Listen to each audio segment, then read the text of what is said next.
three things that I really admire sa life ni Rene. Number one, Rene is just a kid with a big dream.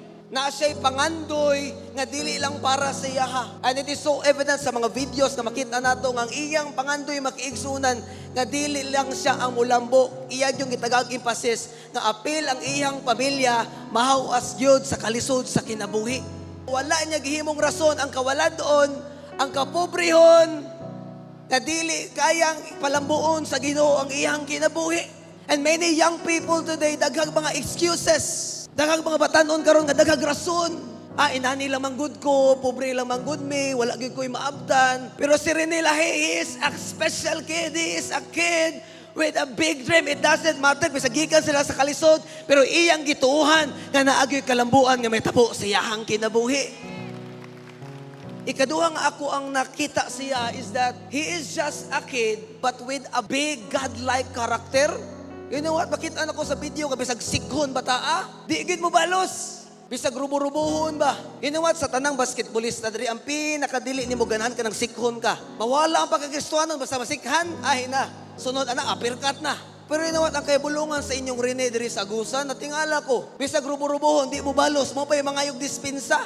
Ngano? Naa siya'y kinaiya makaigsunan, kinaiya nga susama sa Dios. He really honors the Lord in his life.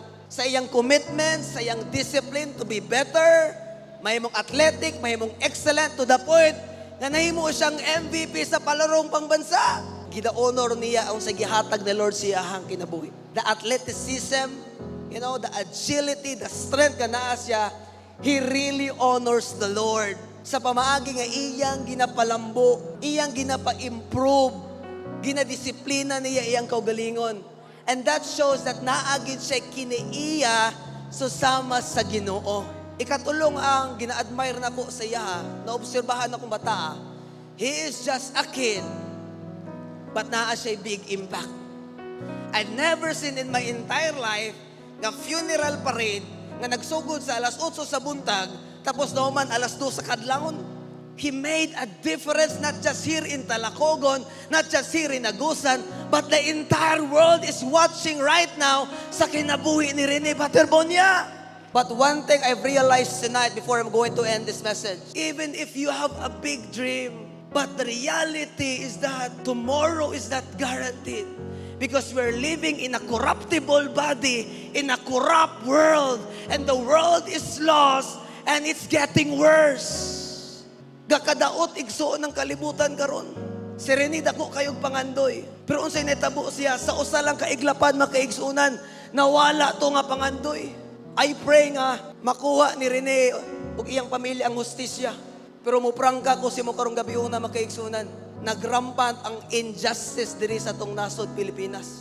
Daghan mga tao makaigsunan na dili na hadlok bubuhat og daotan. How we wish kalahi na lang unta ang gikuha, di na lang unta si Rene. How I wish katuon ta mga daotan nga mga tao mo unta toy pangkuhaon na lang unta, tama ba? Matinuwat bisan pagbuutan ka or unsa may status imong kinabuhi, tanan ta igsoon dili ta exempted. Buutan ka o sa dili, naa kay pangandoy or wala. Tomorrow is not guaranteed because we're living in a corruptible body, in a corrupt world. The world is lost and it's getting worse. And that is the reality of the world that we're living today. Gakadaot ang ato ang ginapuy-an nga kalibutan igsuon. Bisa pag na kay big dream, bisa pag na kay godlike character, bisa pag grabe imong impact, tomorrow is not guaranteed. What is our hope? So tiyan ta karong gabi una, aduna pay paglaom. Ug kana nga paglaom dili nimo makaplagan diri sa kalibutan. Kana nga paglaom makaplagan nimo kang Ginoong Jesus.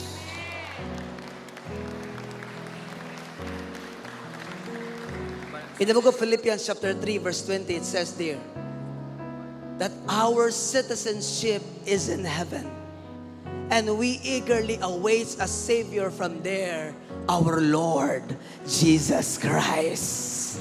Naapay paglaom makaigsunan. Pero kana nga paglaom dili nimo na makaplaghan diri sa kalibutan.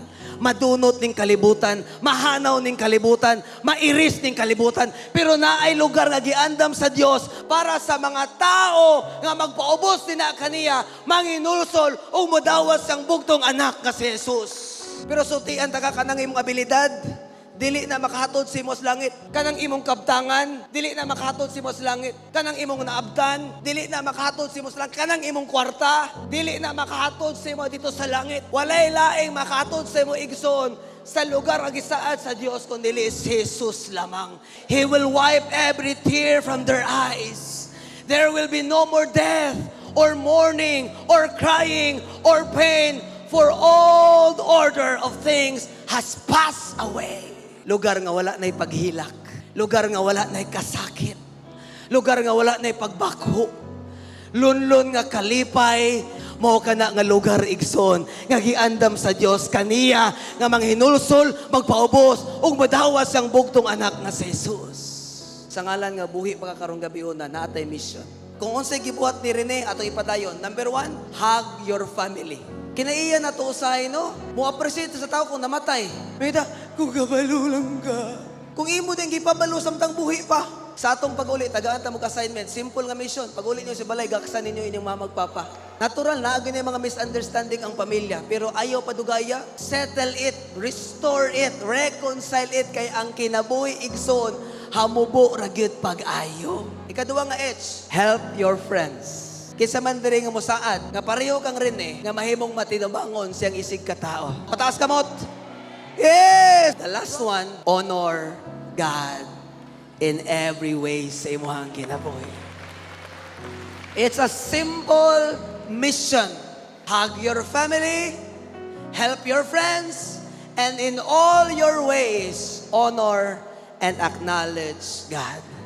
Ang Ginoo magapanalangin kaninyo karong gabiuna. God bless and good evening, everyone. Dalaygon ang atong buhi nga Dios.